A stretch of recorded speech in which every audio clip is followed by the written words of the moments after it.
Got the right screen. So again, thanks for the invitation, Francis. This is a fun topic for me to talk about. Of course, as family doctors sometimes do, I'll try not to run over time, but I have, as family doctors often do, expanded the scope slightly.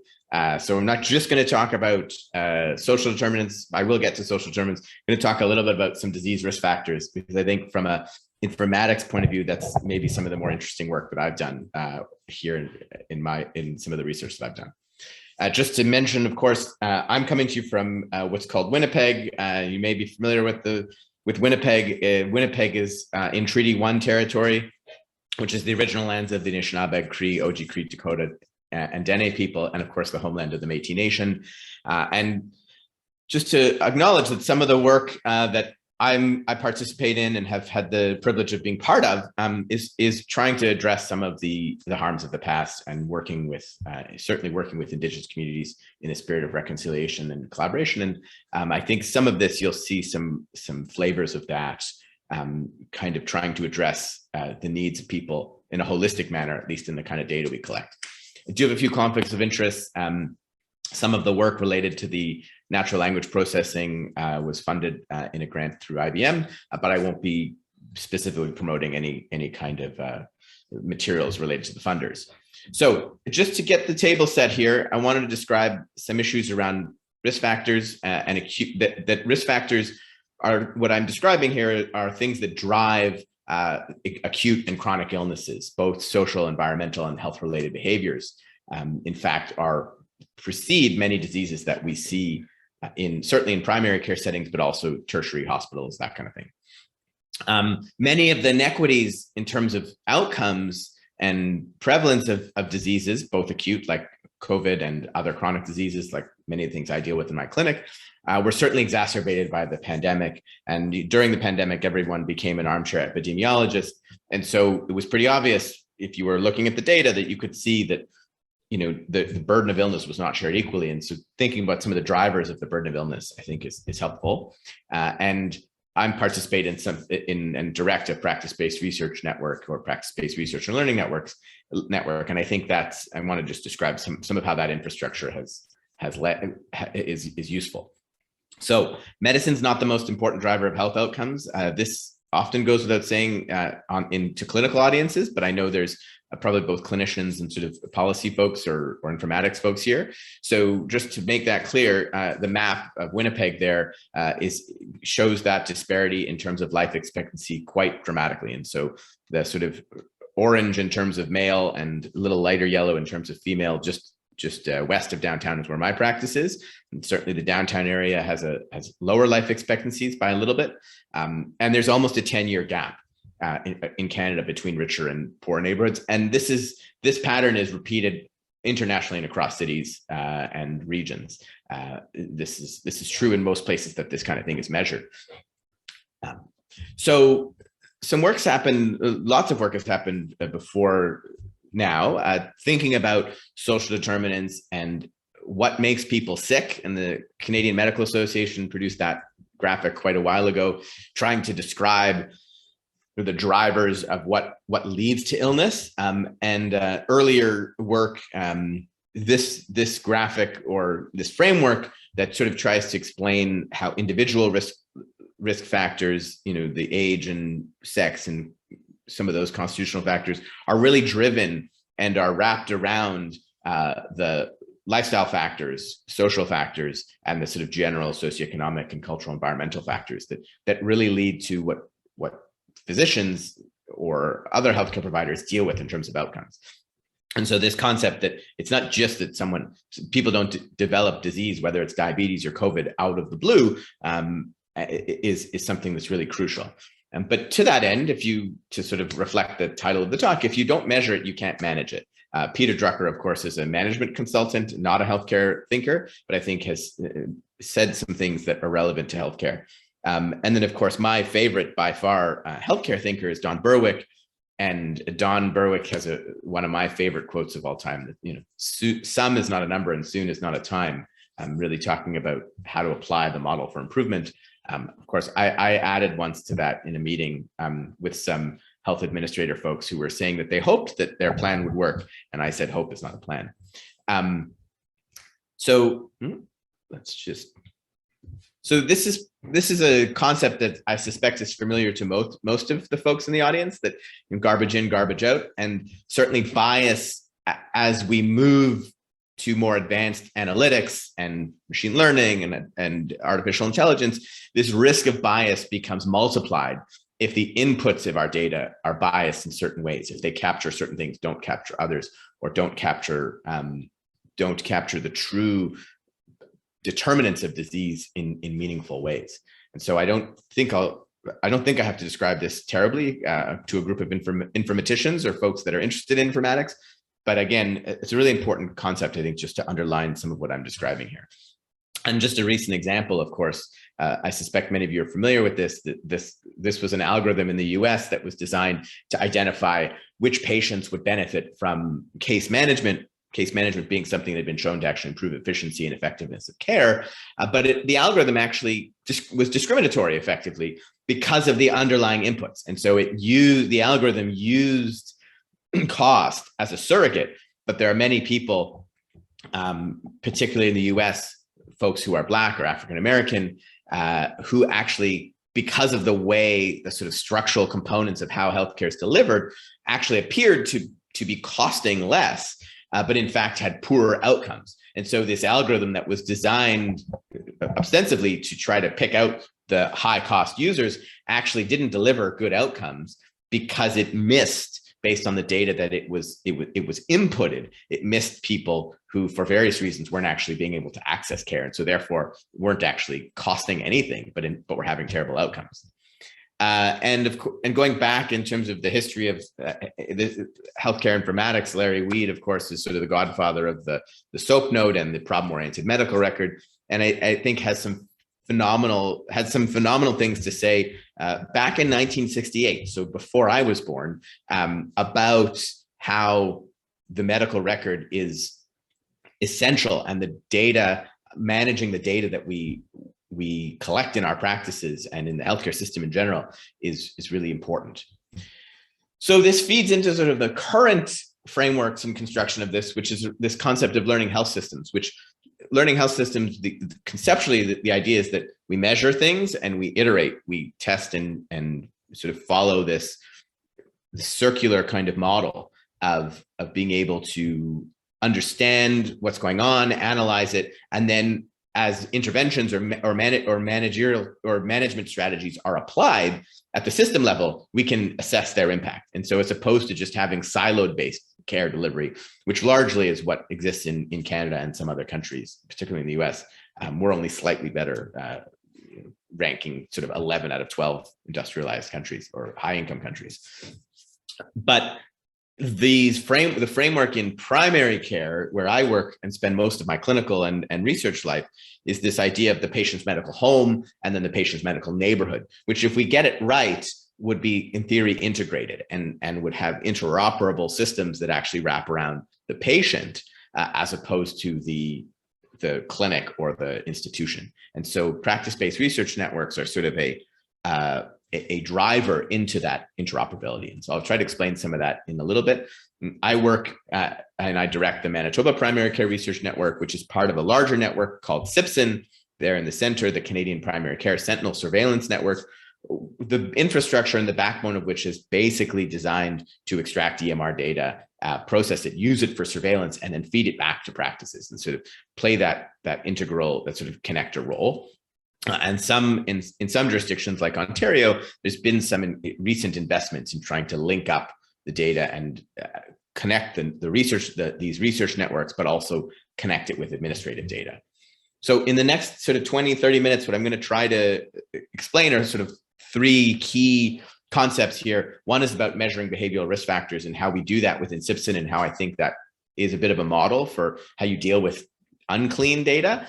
We'll talk a little bit about some surrogate measures around social determinants and how those can be used, at least in primary care data, to describe some of the determinants of health, and then talk just a little bit at the end, come back to this idea about learning health systems and how they can be used to address inequalities in our system or in our populations that we serve.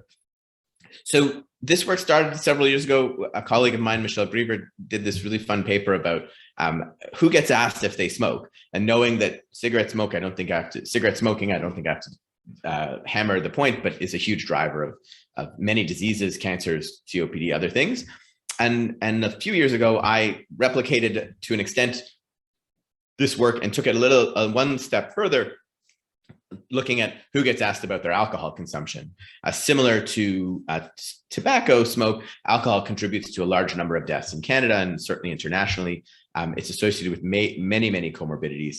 And so it's important to try to track patients' alcohol consumption, both to be able to help understand what future diseases they might be at risk for, and also potentially to intervene down the road.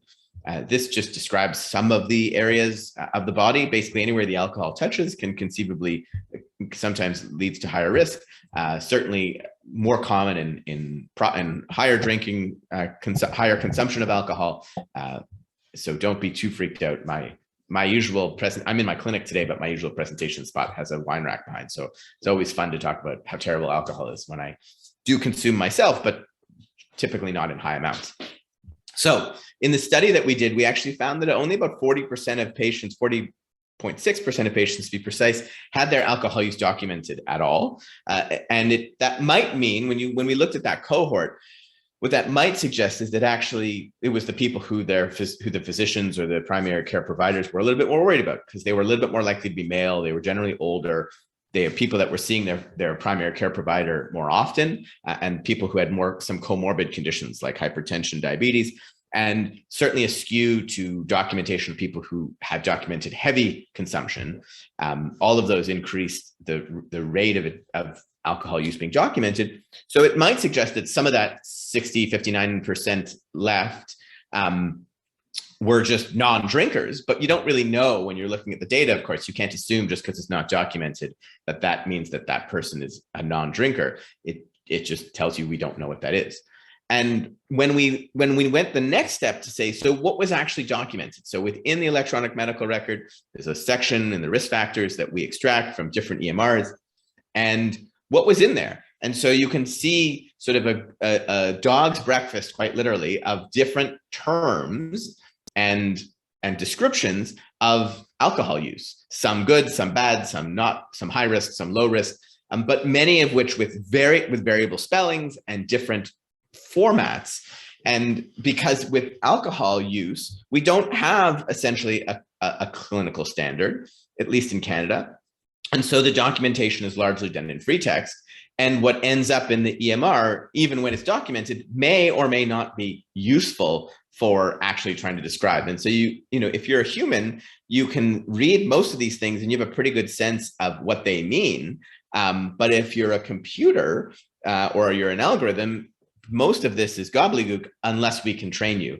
And of course, the other reason I love this slide is because I have a 9-year-old son, and there's still a 9-year-old little boy inside me. And so the descriptions and the misspellings of hepatitis always make me giggle, and I find them endlessly hilarious. And Francis knows this because many years ago, Morgan Price presented something very similar around hepatitis and had some of the identical funny misspellings. So if any of you have a little child inside of you and want to giggle, you can read those ones. I won't say them because they sometimes may get me in trouble. So the SIPSN approach to data cleaning for text that can be coded or that has a regular has a classification system like medications is essentially to do the following: to take the text, clean it into its category, and then to match those categories to a standard coding system. In this case, ATC, the Anatomic Therapeutic Classification System that comes from the WHO.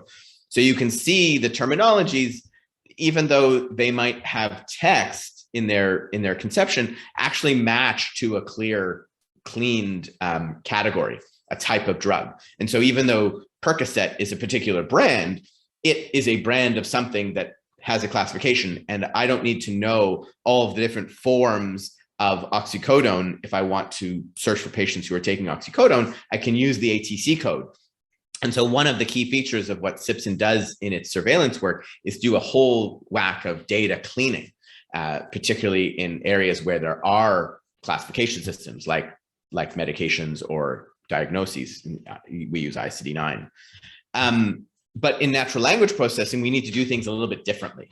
And so the methods that we employ have been this kind of use of initially both some regular expressions work, and this is just a model of using a natural language processing approach, or a sort of a standardized way of developing reference standards, checking the agreement between clinical experts, and then applying those reference standards and training the classification algorithms beyond that.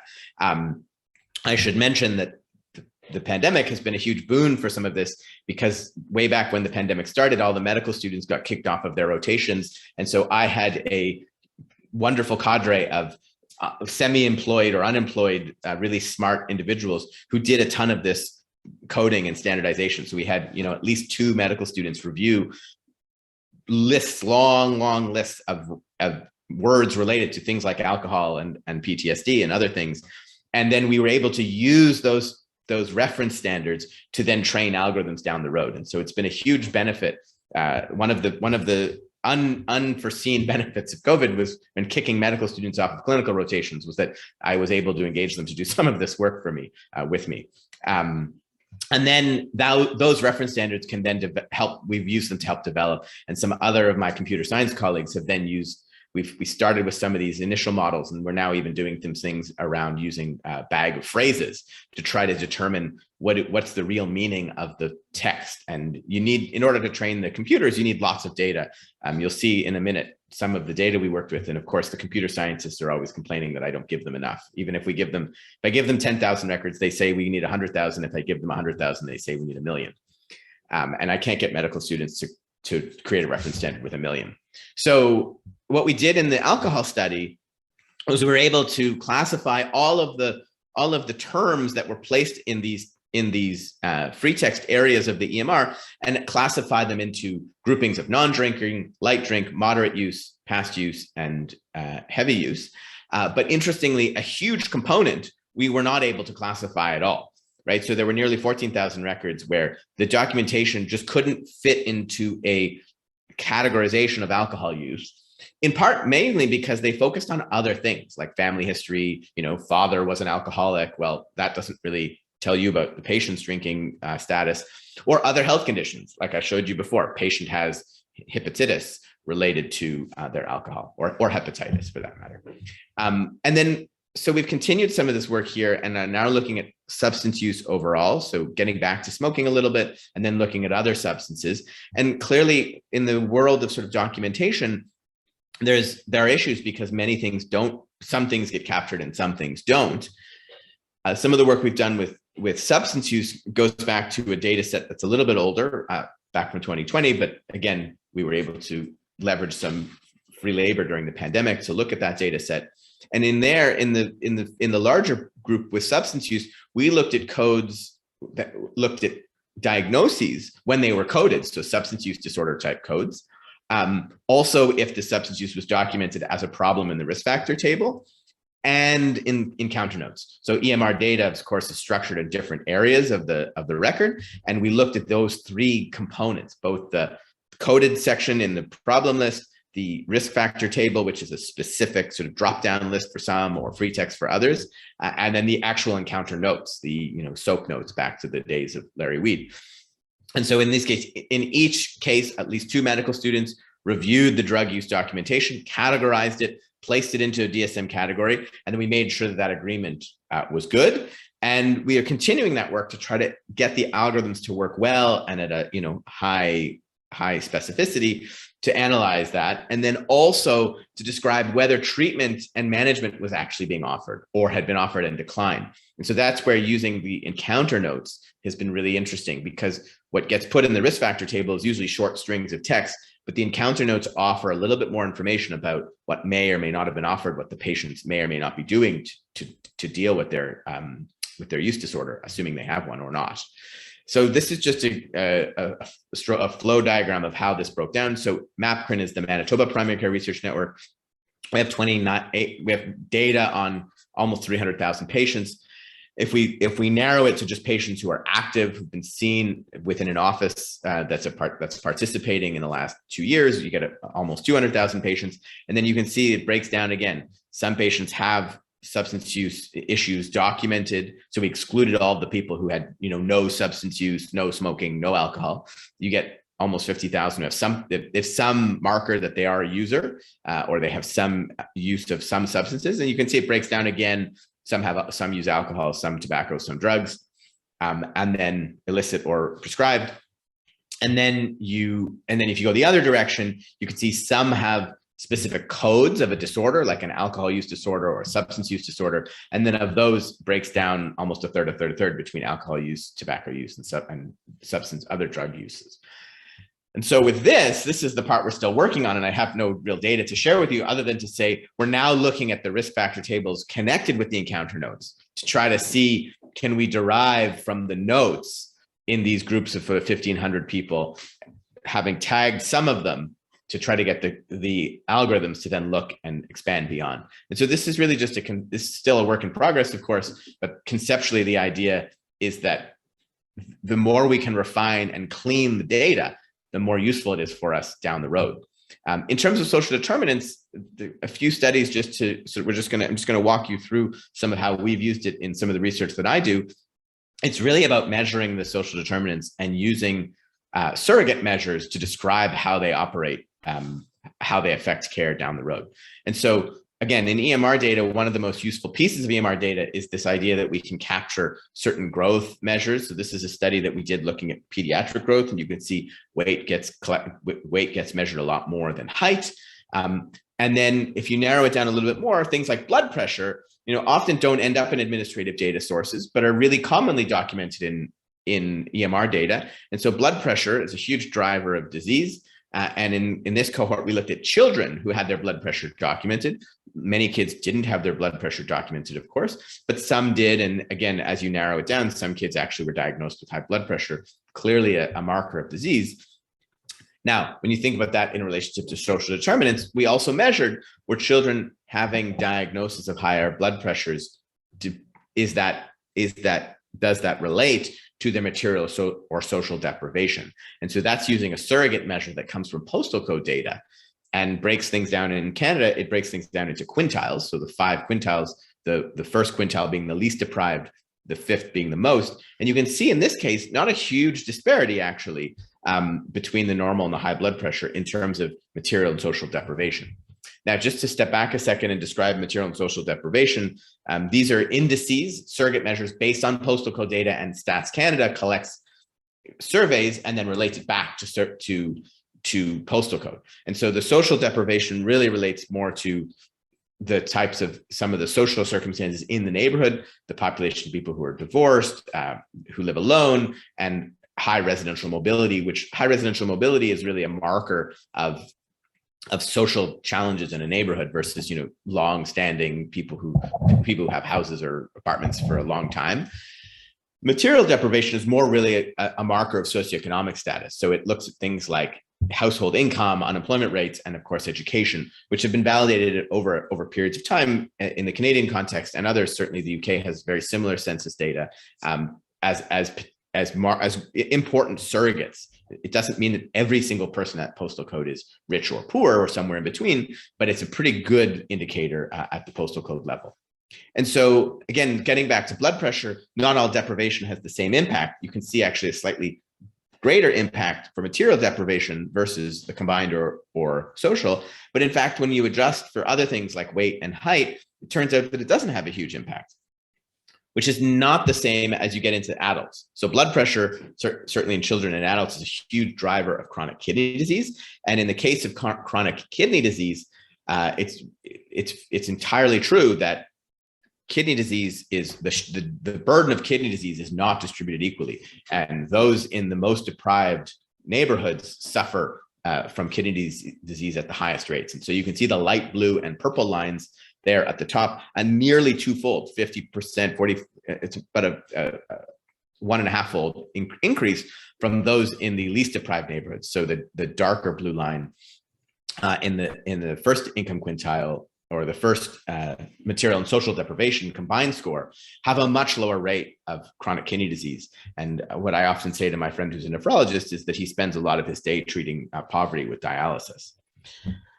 Interestingly, so CKD is an example of a physical illness. When you think about a mental health disorder, I mentioned I've done some work around PTSD. So PTSD demonstrates the exact same pattern in terms of impact of social and material deprivation on prevalence. And we've done some of this work within SIPSN, as I have described before. In this case, we had a cohort of nearly 700,000 patients from across Canada.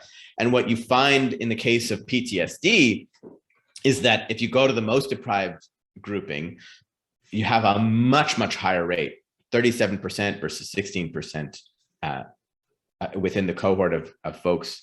So 37% of the patients with PTSD were in the least deprived income quintile. So a much greater risk of having PTSD diagnosed than if you're in the cohort without. You can see in the patients without PTSD a relatively equal distribution, not exactly equal, but pretty close between each of the quintiles, and clearly a skew to the least deprived, to the most deprived income quintiles for having a prevalence of PTSD. The people in the least deprived, it's almost threefold. And so that's what we found. And when we break it down into material and social deprivation, it actually is not the same. So material deprivation seemed to only have a twofold increase of being diagnosed with PTSD.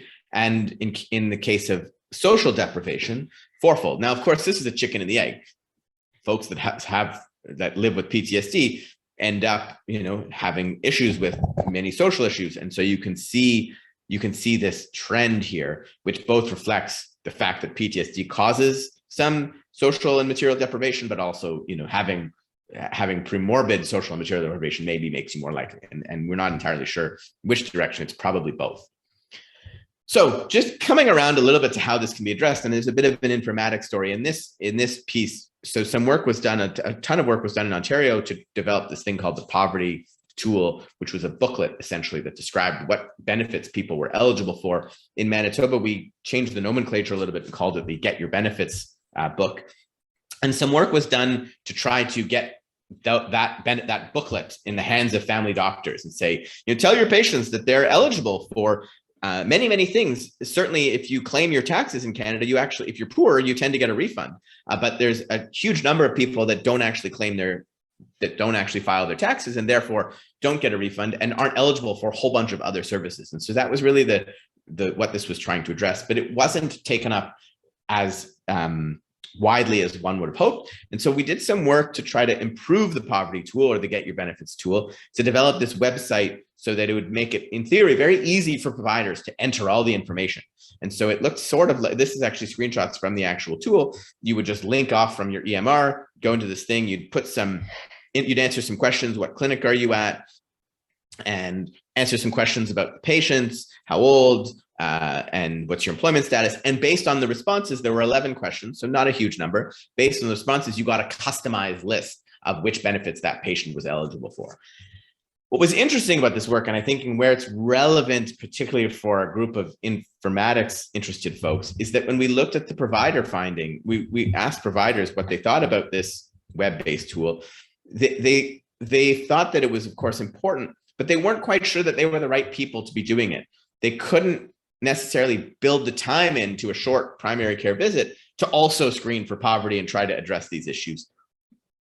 And so getting the tool to work within a busy workflow, within a busy practice, was really difficult. And so even if you make some data entry straightforward, it might not be in the mandate of the purview of the person who's entering it. And this is of course a truism of many medical record systems, that just because you chuck, drop down boxes or systematic collection doesn't mean that the providers will use them. They often will come up with workarounds, and many electronic medical record systems or electronic health record systems are rife with these kind of things, where someone has designed an input that should collect very structured data, but it doesn't get used properly because everyone just wants to enter things in free text.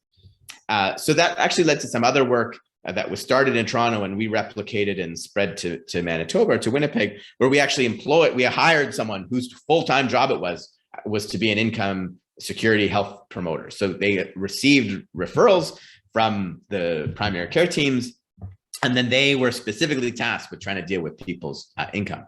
And we did some evaluation of this work, and you can see here, that most of the referrals were actually related to income budgeting and benefits that patients were eligible for. So it was a largely successful intervention, but a very targeted and specific. And so sometimes having a devoted individual to target specific social determinants is really what it takes. And just sort of lumping this onto someone else's existing job wasn't quite enough. Some of the feedback was really interesting. The income support health worker had some really wonderful things to say about the program, and really thought that he was having an impact on many of his clients. And the patient impact was also really dramatic, that patients were really identifying that this person had helped them with a number of their specific needs that probably, and we hope, down the road for future evaluations, actually led to health outcomes. Because if you can now access benefits like drug coverage or other things and have some peace of mind, you can maybe address some of the other drivers in your life. And so this leads me to sort of this concept of a culture of quality improvement and having this baked into the system. This is really common in many business structures. It's unfortunately somewhat less common in healthcare, where we get very focused with sort of seeing one patient at a time and don't try to develop the cultures that enable quality improvement and the structures that then create that culture. And so it's a two-way street and it's iterative, but we need to get better at this, certainly in healthcare, around having learning systems that both collect and measure the outcomes and the drivers of the outcomes that we see in our practices, but also feed that back. Some groups have developed some really interesting recommendations around this. ARC in the US, the Agency for Healthcare Research and Quality, has done some fantastic work in this area, and they've identified 4 basic external supports that are needed for quality improvement. You need data feedback and benchmarking, practice facilitation and coaching, expert consultations and peer support. I think I spelled that wrong. Shared learning and shared collaboratives. And so SIPSN has been a vehicle and has embodied some of these things. Certainly lots more work to be done. But I think thinking about the work that ARC has recommended and supported over the years, in Canada, we're sort of still at early stages, but trying to develop this more and more. And practice-based research and learning networks are sometimes described, and Jack Westphal in a really seminal paper several years ago described them as living laboratories. And this idea that practice-based research and learning networks can help identify problems in daily practice, and then understand those gaps to try to measure what's happening, demonstrate whether treatments actually have efficacy in real-world settings, not tightly controlled randomized trials, but actually pragmatically in real world settings if they work, and then be the laboratory or the testing environment for system improvements, particularly in primary care, to try to target the highest number of patients and maximize the highest number of patients who might benefit from new medical discoveries or new treatments, new interventions. And so this has all been very clearly, so this concept is really central and key to this really important document that was the third version of which I shouldn't say third version. The third part of was just recently released in May, the Pan-Canadian Health Data Strategy. And so there were 2 previous volumes or 2 previous documents. The third one really lays out this concept of how learning health systems are core, and how a data strategy that centers around the patient and has the data systems become interoperable around the patient as opposed to around the clinic or the institution is really crucial for building learning health systems. And they lay out a series of foundational things that must happen in order to really grow and develop learning health systems. And certainly if you're in Canada, I strongly recommend you read the Pan-Canadian Health Data Strategy. I think they've done excellent work, and I'm really excited and hopeful that some of this work will actually be able to get done in the near future, because it's really crucial, and they've laid out essentially a pathway forward for doing some of this really core work to redesign the system and to modernize it in a way that essentially moves us from an analog state where the providers are the custodian of the records, and there's many barriers between records, and groups like SIPSN and others have to spend inordinate amounts of time and effort to try to clean it and then to link it with other data, whether that's administrative or elsewhere, to this future state, which may happen and exist in some and exists in some other countries to some extent, more in others and less in some, but many countries are far more advanced in this pathway than we are in Canada. But the concept here is having a person-centered record, which then the rest of the system wraps around. And so if we could get there, that's the sort of digital state. We really operate more or less in an analog state. And again, thinking back to some earlier work in the informatics world that I was part of, I think it's still true today as it was when we wrote this paper. But Morgan Price and I wrote a paper that was titled Electronic Paper Records. And essentially, we still use electronic paper records. I think Francis was part of that too. I can't recall, but I know Francis was certainly one of our inspirations, undoubtedly. So with that, I'll just sort of offer some concluding remarks about how risk-taking behaviors certainly lead to future disease. We know that they relate to inequitable outcomes, and that I think practice-based research and learning networks are a potential driver for the kind of improvements. So thank you very much for inviting me. And I see there's some questions in the chat. So Francis, do you want to moderate, or do you want me to just try to start from the chat? I'll try to facilitate that if I may. But first of all, thank you so much for your presentation. It's been very informative, and it has sort of opened our eyes in terms of how we can actually put all that data that we collect to good use. So thank you.